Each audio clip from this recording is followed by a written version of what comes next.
So if you'd prefer to have your camera off, that's fine. So I've been working with students throughout my career in a career setting, not in a career setting in a scholars program. And a lot of my work has been around helping students present themselves in the best light possible. And resumes are really part of most graduate school application processes.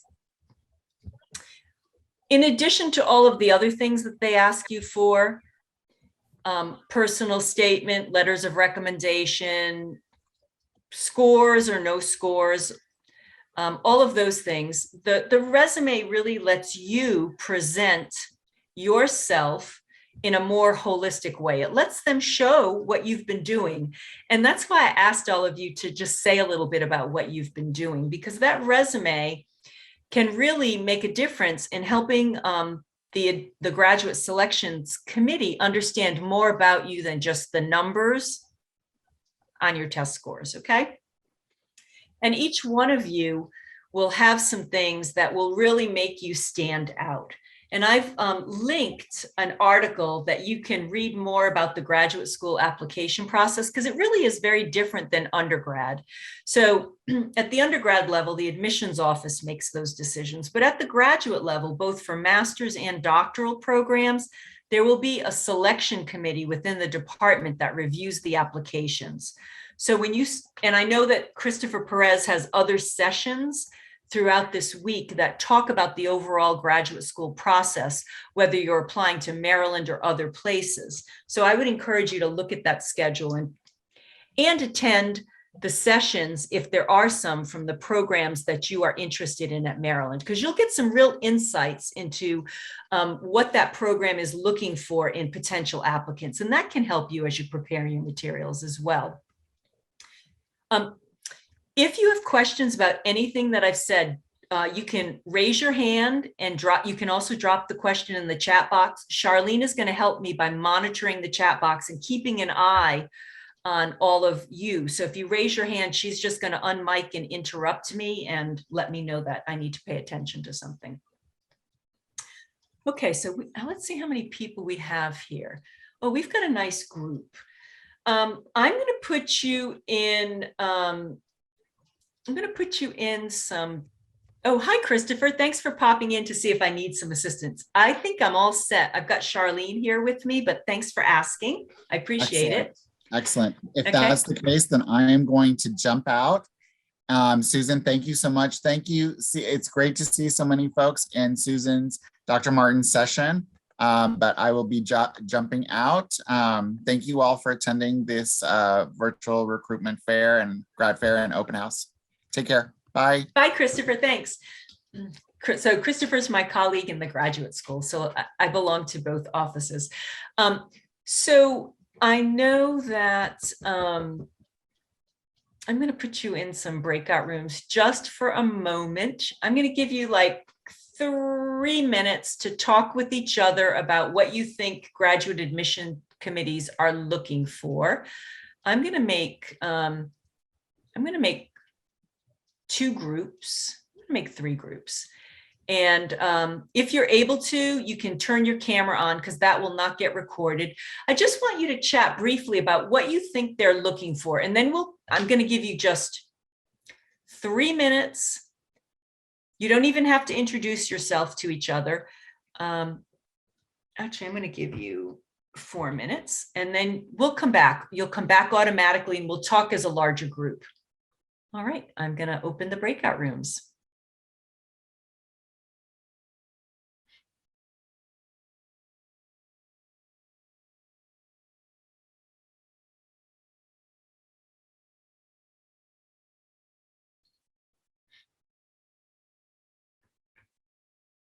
Okay, it looks like most people are in the breakout rooms.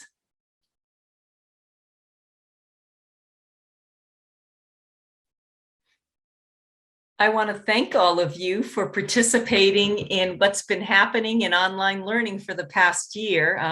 I hope you had a chance to actually meet some other people going through the same process as you. Let's hear just from a few people sort of, what do you think these committees are looking for? And I'm very glad to call on people if I don't get any volunteers. I'm sure there's a volunteer out there. Just, what do you think they're looking for? This is not a quiz or a test. You're not going to be judged. Ashley, I can see you so beautifully. What do you think? What are they looking for?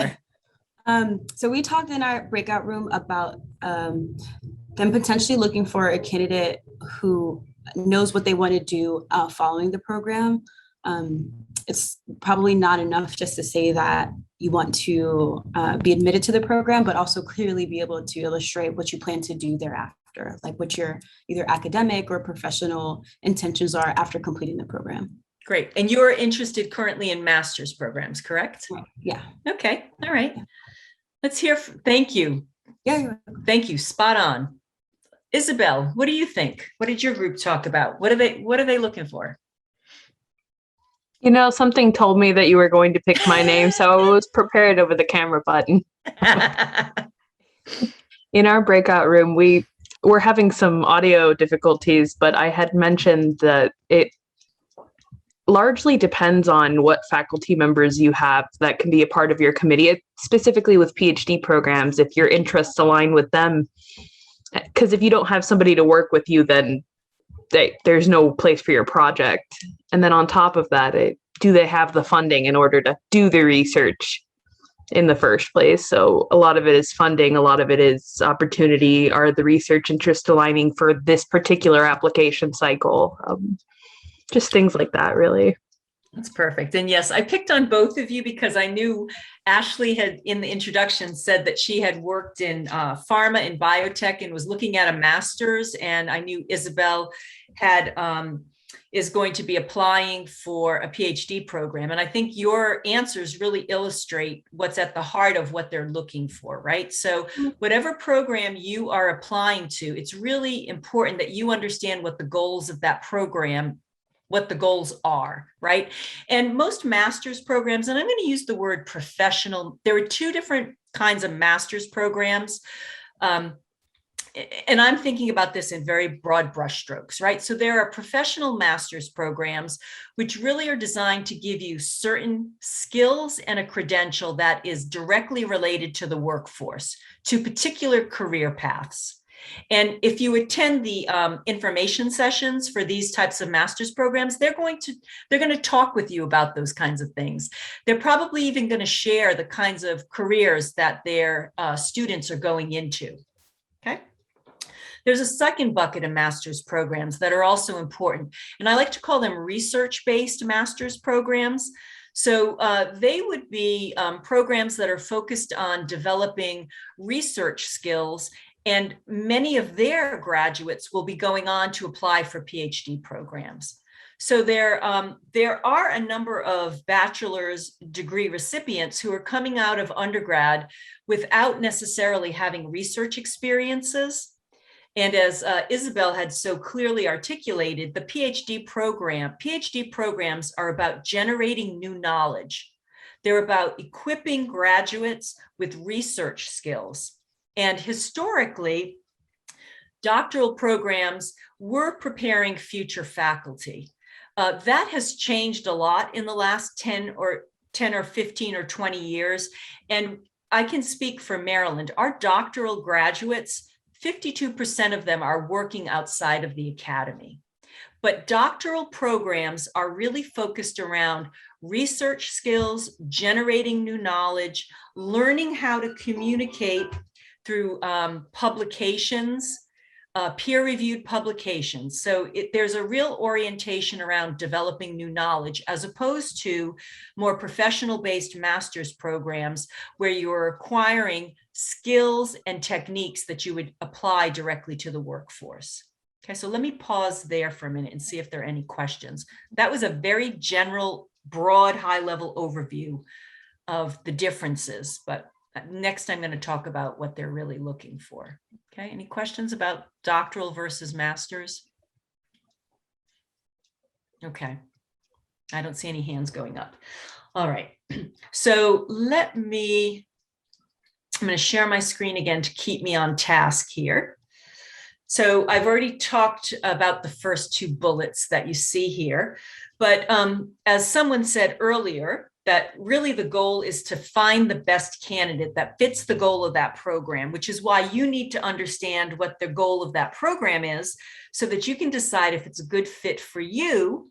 And then you can prepare your resume and your personal statement and your other materials in a way that show that you understand what they're all about and that you have the things that they're looking for.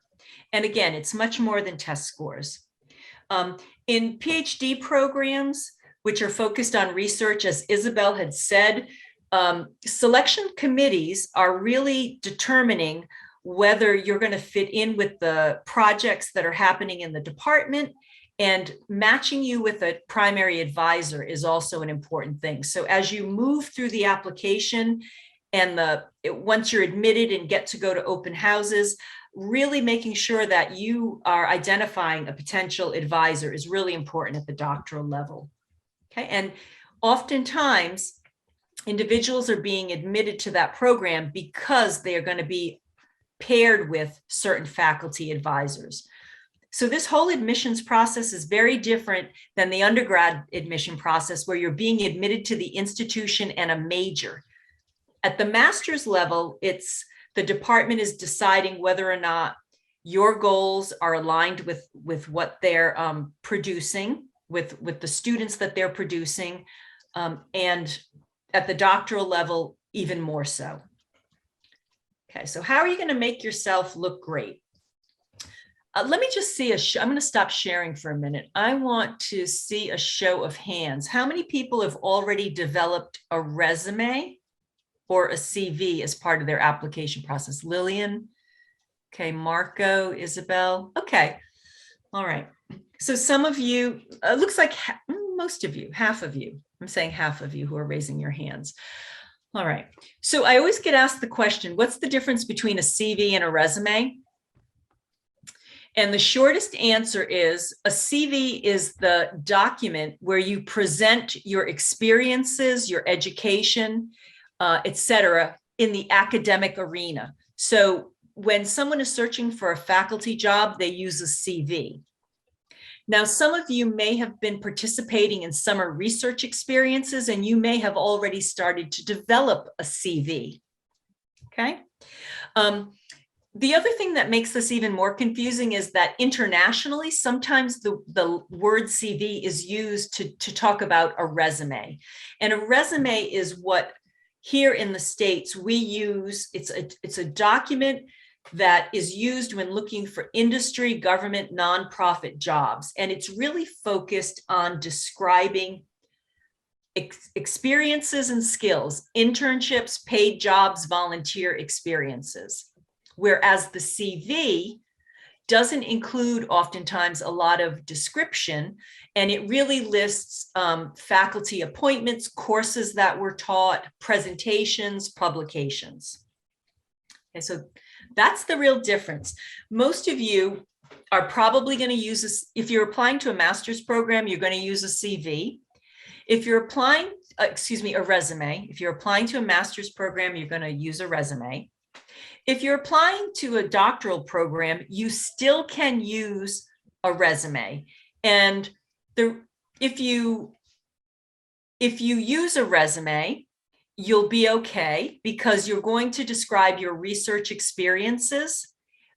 It's not uncommon for students to submit resumes. There is a way, however, if you're applying to a doctoral program, to do what I call a hybrid. You would be using the typical categories on the CV, but you would be adding descriptions. And that's perfectly okay. So I have some examples that I'm going to show everyone. So a CV is what's typically used for those who are applying to academic jobs and can be used for those applying to PhD programs as well. But a resume can easily be converted to a CV. And don't get all hung up on the language. I really want to focus on how you're going to make a good first impression. Okay. And a resume and or a CV should be easily read so that that search committee can really glean that you've got experiences, that you've been involved and engaged, and that you have some clarity about where you're headed. Okay, so what goes on a grad school resume or a grad school CV? It's pretty similar to what you'd put on a job search document. You're actually going to highlight experiences that really show how what you've done in the past is related to this graduate program. So the kinds of things that you can include: work, paid and unpaid. You also include volunteering and servicing. And okay, I see Charlene, yep. I don't know if you mean to share your screen right now, but I'm Thank you. mentioning we can't see it. Thanks. I appreciate it, Charlene. You can just unmic yourself and just tell me that. So in terms of highlighting your experiences, I know everyone on this workshop, on the Zoom call, has things that you have done in the past that you are going to be able to make yourself shine. In addition to your experiences, you're going to highlight any of the skills that you've developed related to research or technology. Okay.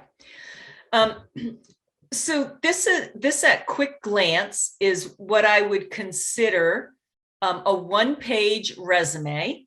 It's got some annotations on it, and you'll notice some things about this resume. It's formatted in a way that the sections pop very clearly. They're using lines to divide the sections. They've got some educational experience, and they've got some communications related experiences. So my hunch is this person is probably applying to a graduate program that's related to either education or communications, or perhaps an interdisciplinary program. There's lots of consistency in the formatting, and they've included skills at the bottom. Now, I got this actually from the GRE website, and I've included a link to our UMD Career Center. And there are a whole host of other sample resumes here that you can look at. Okay. So the typical sections that are there: education, academic achievements, experience. Now, if you're applying to a doctoral program, I would strongly encourage you to have research experience and then other experience, because that doctoral program wants to know that you've had some type of research experience already. You would also include volunteer and service experiences, any awards and honors, and I know some of you may already have some publications and presentations. And then you would have a skills section. If you've got languages, spoken or programming languages, any types of lab techniques that you already know, those types of things, because this resume is going to be able to show faculty the kinds of things that you've been doing that demonstrate achievement, engagement, and basically hard work and accomplishment. Okay, so let me stop there and see if there are any questions. No questions. I have a question, actually. Yeah, Marco, go ahead. I'm sorry, I'm also trying to pull up the slide to make sure that it's not covered in there, but when you're submitting a CV for grad applications, would you also recommend highlighting like any leadership experiences or any affiliations? And if so, how would you best recommend doing that?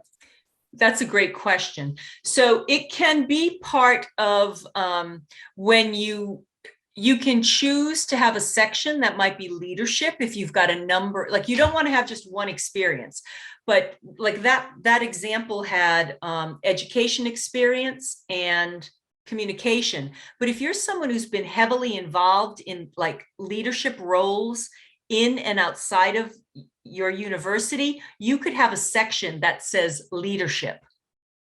And perhaps you were a departmental representative on the student government.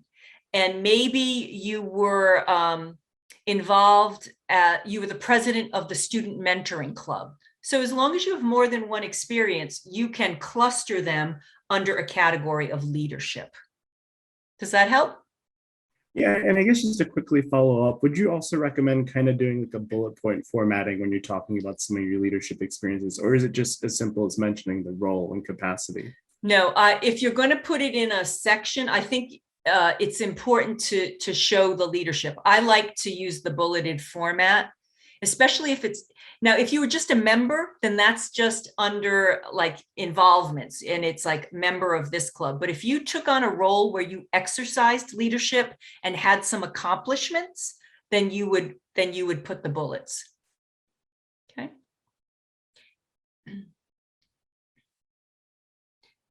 All right, Ashley, I see your hands raised. Yeah, I was wondering, is there a certain time frame that you advise we stay within as far as items that we're putting on our resume? Mm-hmm.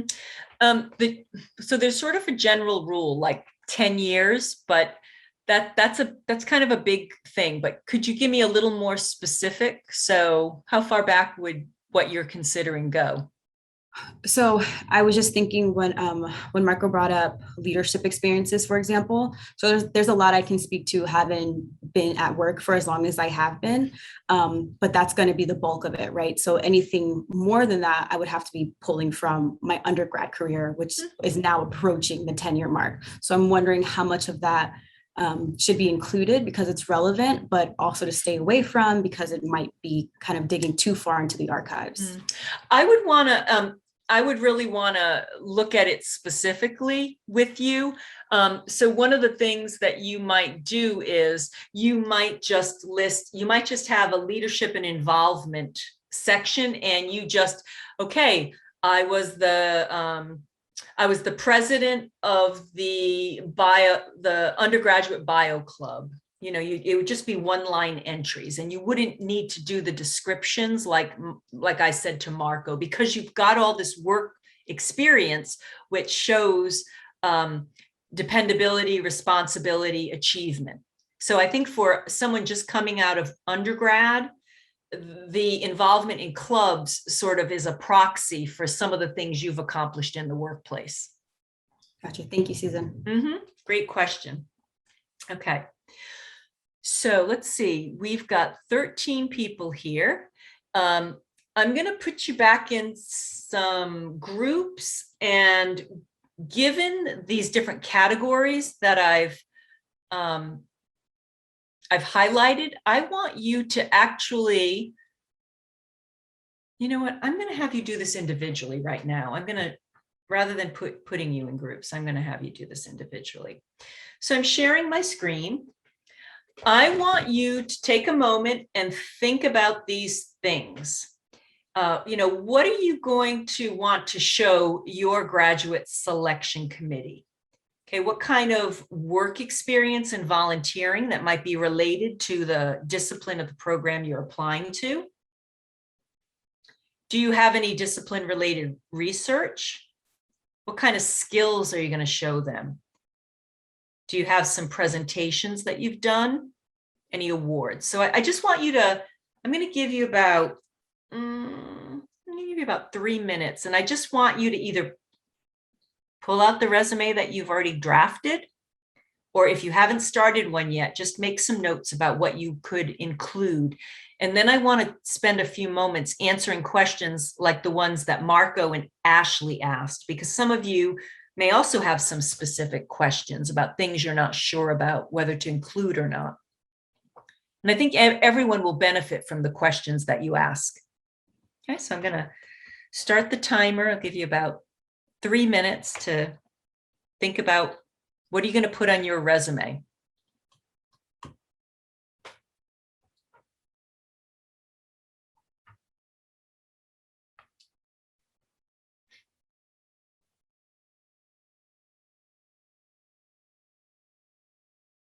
Bye, Yukti. Thanks for letting us know that you were going to go.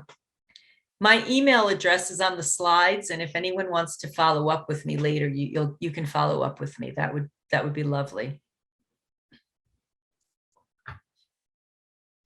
Let me pause the recording here. Courses as an undergrad. Is this something you would recommend I still keep the highlight when I apply for the program, especially for some of the courses that are related to my research, or should I get rid of it? I think it's appropriate since you're completing a master's, bachelor's, you're doing one of the plus programs. Am I understanding correctly?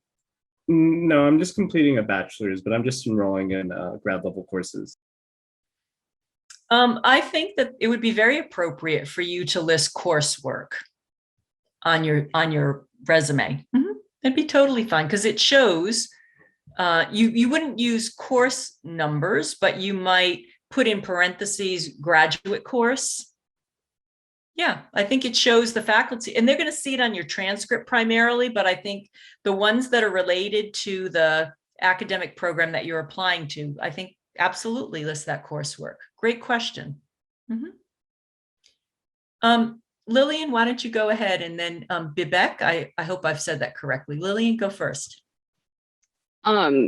First of all, Marco, don't worry. I've been in a couple of sessions with you now, and you've always asked really good questions, so you're good as far as I'm concerned. My question is, so I'm doing a second master's right now because I am having like a huge career change. Like I'm going from national security and counterterrorism work to counseling psych. So my first career doesn't have any clear applicability to what I'm going into, and that hence why I'm doing this master's right now in counseling psychology.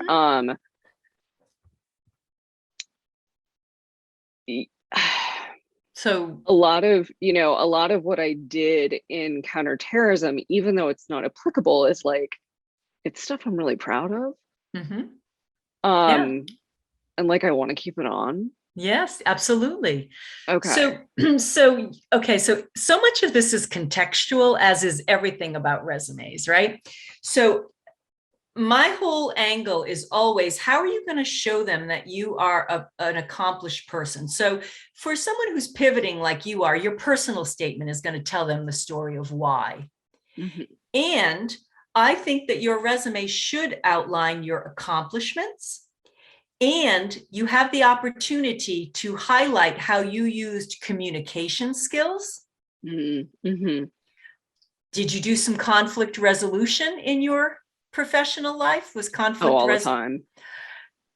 Isn't that a counseling skill?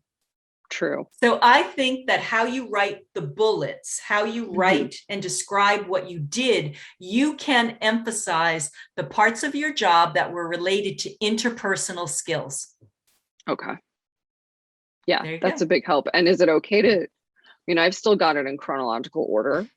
I had a skills-based resume for a while, but it wound up being very, I don't know, choppy.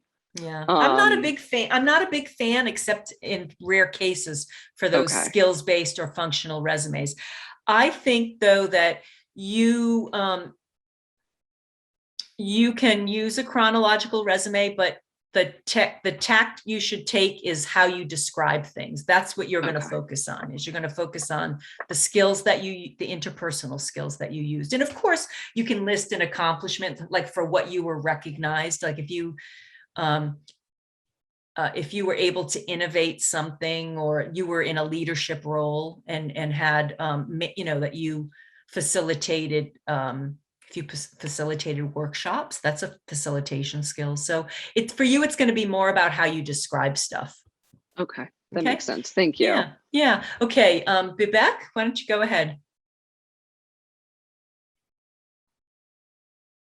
Did you have a question? Yes, I had a question, but the previous answer answered to some extent. Okay. But so my experience, my research experience is in different field, and then I want to apply for a different field. How much it is how much is it good to mention the other experience or not, the other research experience or not? That was my question. Yeah, that's a good question. So again, from the selection committee, when you show them your previous experiences, you're showing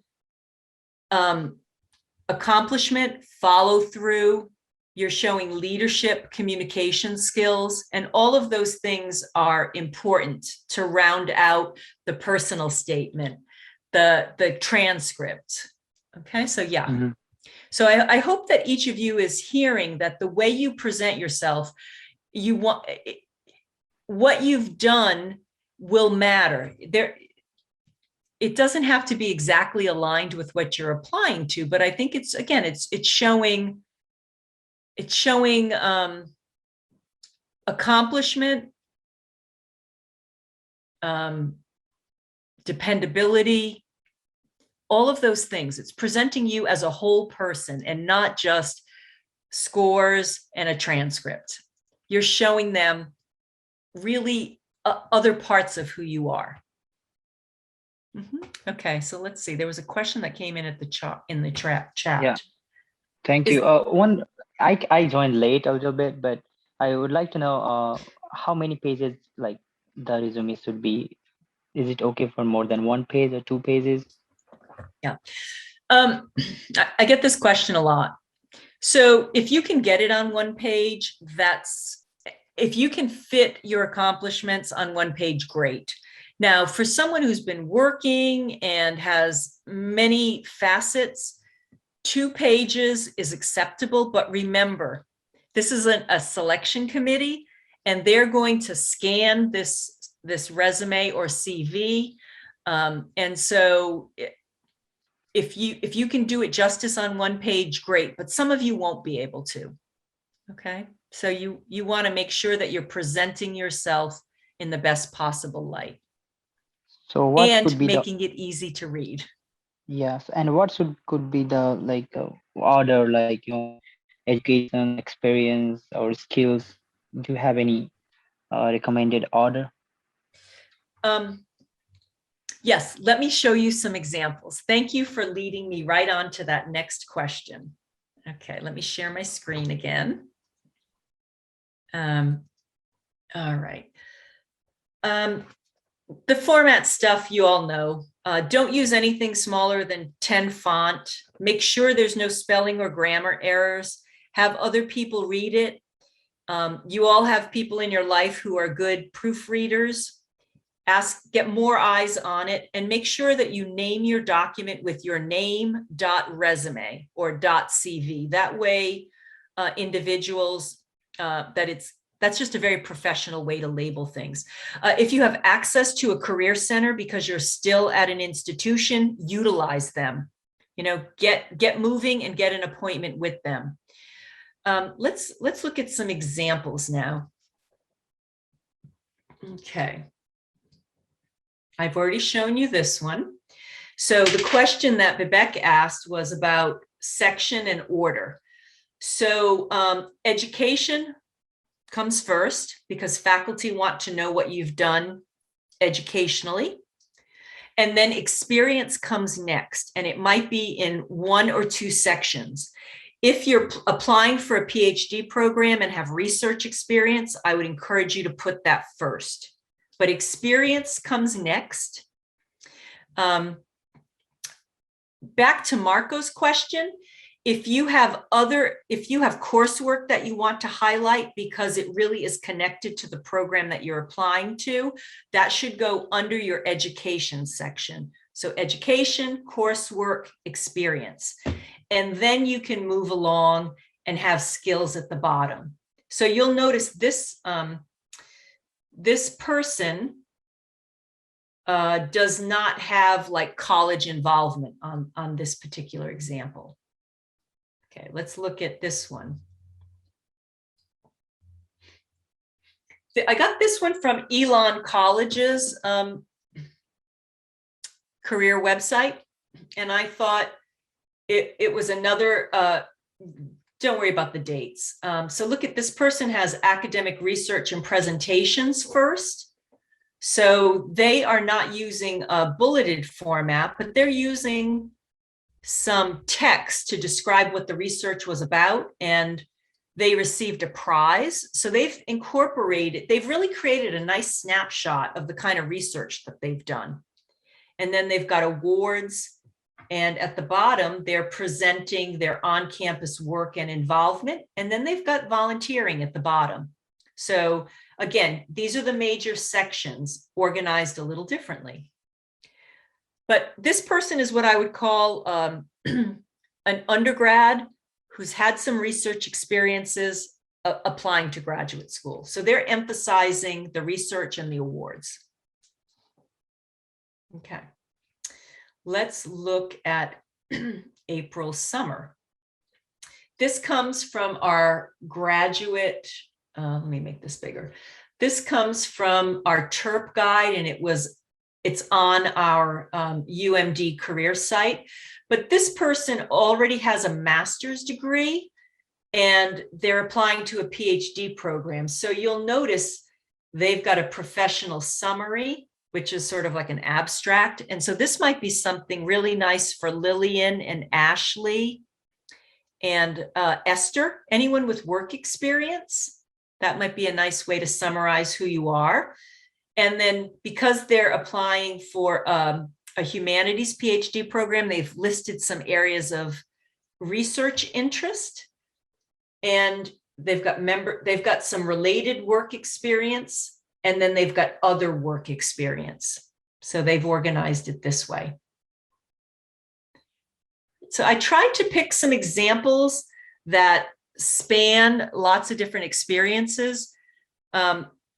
But as I said, I would be glad to chat individually with any of you. I'm going to put my email address right in the chat box because I know we're running out of time. Also, one question in the chat box. Yeah, let's see. Oh, it's a big question. Let's see. I have a question. Is it okay to admit some experiences when they're not related? Sure. And that's a question that applies to resumes in general. So if you're doing like reverse chronological order, as long as you don't have any big holes, some programs usually require all transcripts, even if we didn't finish a degree or ended up changing. Would it be okay not to mention this on the CV though? Okay, let me think. Let me make sure I understand this. So when you submit all the transcripts, they are going to see from your transcripts that you were part of different programs that perhaps you didn't finish. So on a resume, you would list where you finished, like all your degrees that you finished. But for example, if you went, I'm going to pick a common example. Let's say you attended a community college and you transferred, but you didn't earn the degree. I like to recommend still including that institution, but then saying completed 30 credits for transfer. And again, without knowing the specifics, there are some different ways to represent that. In terms of graduate applications, I would err on the side of not creating an inconsistency, but I would want to talk with you about your specifics. Okay. All right. So I know that we have about 5 minutes left. I've got a question here about strict restrictions on format, use of colors, or a 2-column format. I know there are a lot of templates out there that include all of those things. Here's my thought. Some of those templates don't let you present your full self.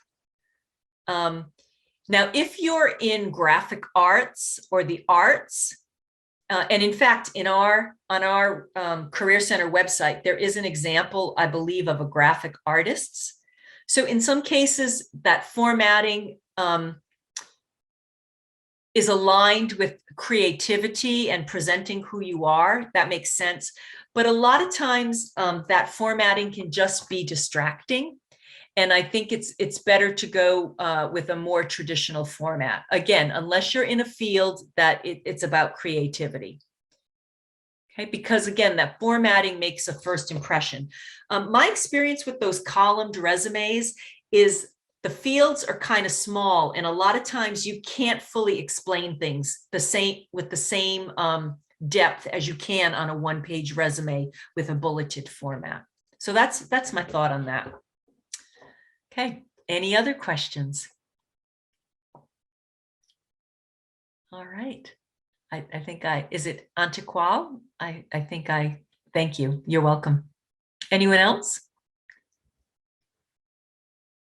All right. As I said, I would be glad to chat with any of you. If you send me an email, I respond within 24 hours. So I won't necessarily get right back to you. I have a lot of things happening throughout the day, but I respond to emails at the very beginning of the day, midday, and at the end of the day.